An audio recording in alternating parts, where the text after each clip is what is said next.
Há muito o que fazer para tornar nossa sociedade um espaço de convivência coletiva mais igualitário. Somos todos agentes de cidadania de uma sociedade que não deixa de nos provocar com novos problemas. É verdade. Tem tanta coisa acontecendo o tempo todo, coisa boa, coisa ruim, que a gente esquece que tem que se responsabilizar pelo rumo da vida da gente. Como a gente tem a figura do político que está lá decidindo tudo por nós, o povo fica meio acomodado. Isso parece que vai acostumando mal todo mundo. A responsabilidade sempre é dos outros. É do vereador, é do prefeito, é do deputado, do presidente e assim vai. Eu fico pensando como ainda é difícil para a gente se mexer e participar das coisas. Muda. Ou não muda e fica onde está. Fica mudo. Ou sai daí e fala. Ou não fala. Se ficar quieto é bom. Tá, a vida é sua. Não mesmo, a vida é nossa. Eu, você, ele ali, todos nós. Vamos olhar para o nada? Fique esperto. O mundo mudou. A mudança deu voz. Para mim, para você, para ele ali, para todos nós. Vai ficar onde está? Mudo é melhor? Não mesmo. A vida é nossa. Nosso curso serve para isso, para mostrar a todo cidadão que há espaço para quem não quer ficar mudo, para quem quer mudar e construir o futuro. A democracia possibilita isso. Há muitas formas de o cidadão fazer uso do poder político. Já estudamos a ordem social construída pela participação cidadã e agora vamos ver como a democracia veio mudando a mente do cidadão e também como o cidadão veio consolidando a democracia. A gente falou da ordem social na outra aula. Legalidade, Estado e participação são 3 palavras que explicam a ordem social. Lembra? Então, participação tem tudo a ver com democracia. Se eu tivesse que resumir democracia, eu certamente usaria participação do cidadão. Mas é lógico que vai além disso, né? A segunda base sobre a qual a cidadania é construída é a da democracia. Isso porque a construção da cidadania coincide com a construção da democracia, e ambas só continuarão existindo se houver participação efetiva do cidadão.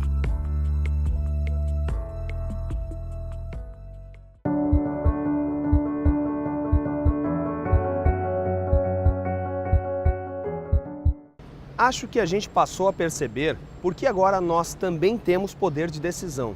Isso por causa de como a democracia evoluiu. Também acho interessante saber o que o cidadão já conseguiu pela democracia. E assim, vamos entendendo por que não há mais espaço para ficar mudo e parado.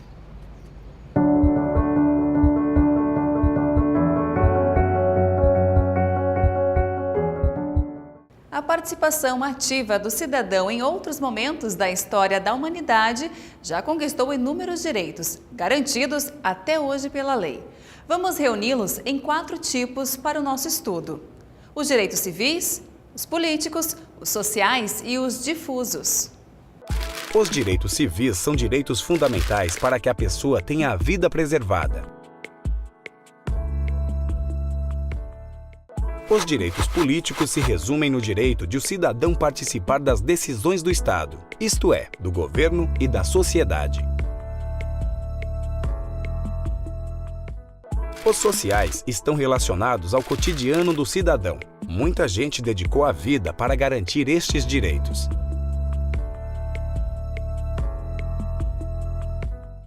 Os difusos provêm de segmentos específicos da sociedade. São temas que emergem continuamente, pois têm a capacidade de refletir a atualidade.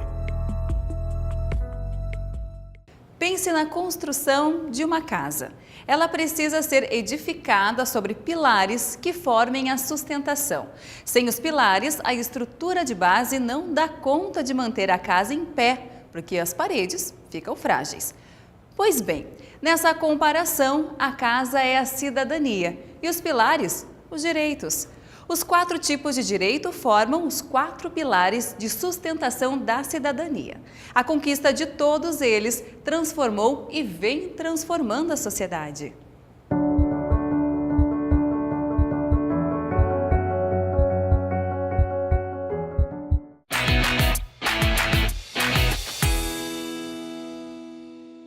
Agora, vá ao livro para checar se você aprendeu. A Construção 4 serve para isso. Como você já aprendeu os 4 tipos de direitos, é hora de registrarmos uma resposta para a pergunta feita no início do módulo. O que é cidadania?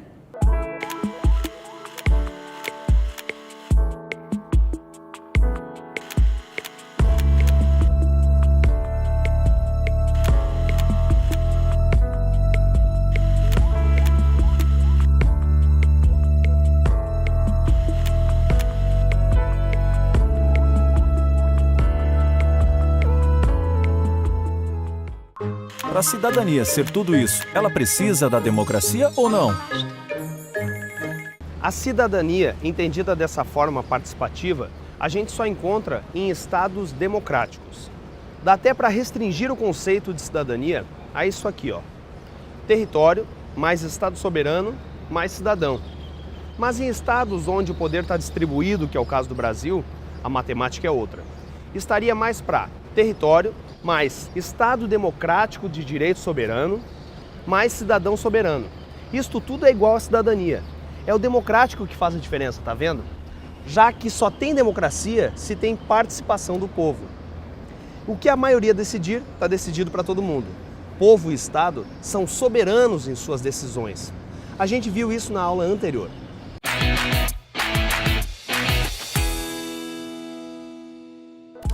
Vamos aplicar o que aprendemos até aqui em uma situação real? Você se lembra do caso do Amarildo, que foi muito divulgado anos atrás? Se não se lembra, nosso livro ajudará a saber do que estamos falando. A Construção 5 é um estudo de caso. Mãos à obra. Pelo estudo de caso, você teve a oportunidade de aprofundar, na prática, o que cidadania tem a ver com democracia em um Estado democrático. Eu queria ter bem clara a definição de democracia. Pode ser? É o governo do povo, pelo povo e para o povo. Demos significa povo e Kratos significa poder. Simplificando mais ainda, o poder na mão do povo.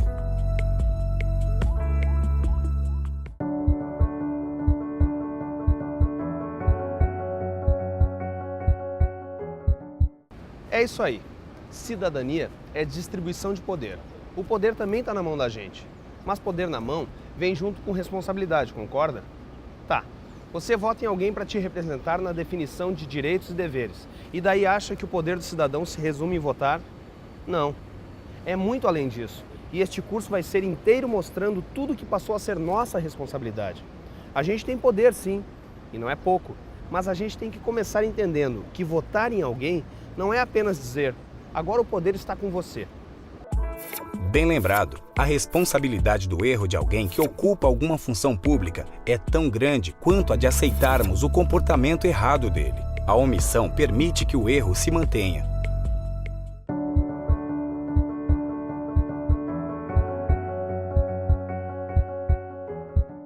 Na democracia em que se elege representante, transferir o poder para ele se chama legitimar. Mas, mesmo aceitando o poder de mando da outra pessoa, estamos também exercendo o poder.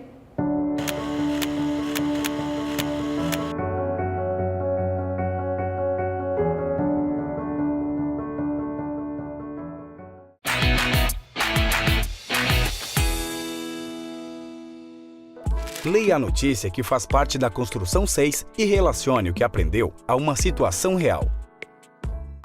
Então, estou sendo irresponsável se legitimo um governante e não cobro dele. Vamos ficar de olho. Na democracia, legitimar dá poder para os outros, mas também é ter poder. Quem legitima também pode cobrar. Já pensou nisso? Você deixaria um representante legal seu fazer o que quisesse com seu dinheiro? Não, né? Então, vamos embora. Vamos atrás do prejuízo. Nosso sistema tem um bocado de espaço e de jeito para a gente ficar atento e cobrar.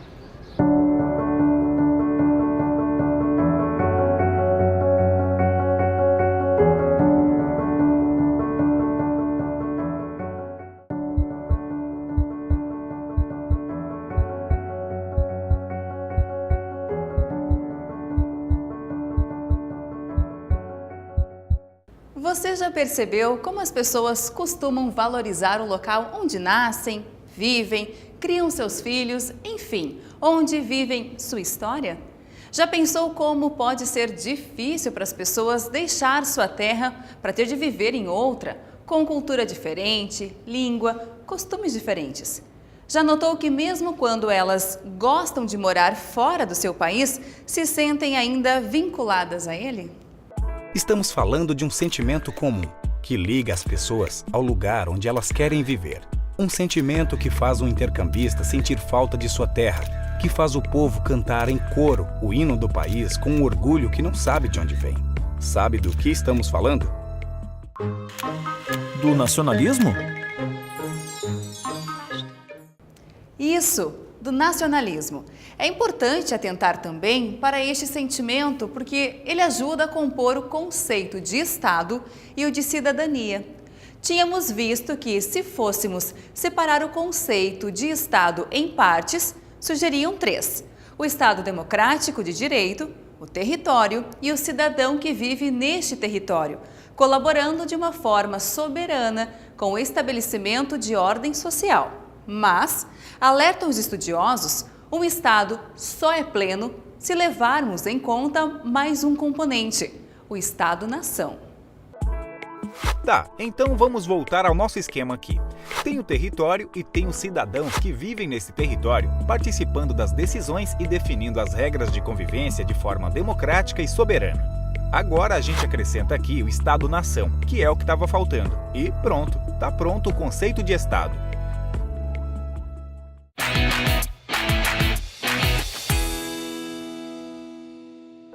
É hora de ir ao livro analisar uma imagem para entender a noção de Estado-nação. Se eu, você, ele, ela, todos nós sentimos basicamente a mesma coisa pelo nosso país, compartilhando valores e culturas da nossa gente, acaba que vamos criando uma identidade nacional. Experiências que são só nossas criam uma sintonia entre nós. Até estar sobre o mesmo sistema político favorece esta conexão.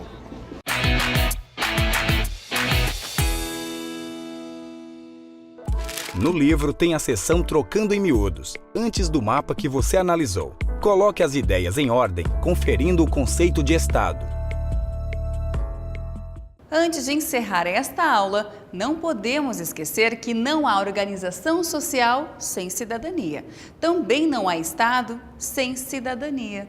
A cidadania é componente importante do Estado, principalmente quando se trata do Estado democrático de direito. Outro elemento que compõe a cidadania é o sentimento de pertencer a uma nação. Vamos resumir tudo o que estudamos nesta aula sobre base 2 da cidadania, a democracia?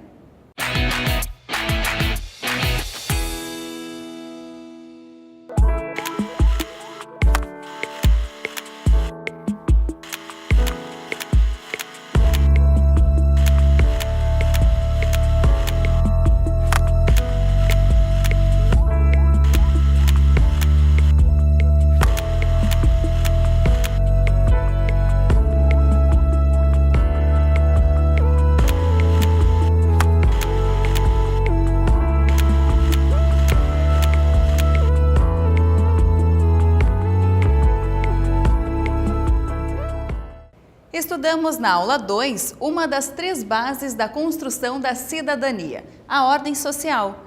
Nesta terceira aula, nos aprofundamos na segunda base, a democracia. Esperamos que você tenha percebido que os conceitos estão todos atrelados: Estado, nacionalismo, legitimação, participação, os tipos de direitos, democracia, ordem social. Tudo isso explica o que constitui a cidadania. Vamos para a terceira base necessária para a construção da cidadania, o fortalecimento democrático. Até já!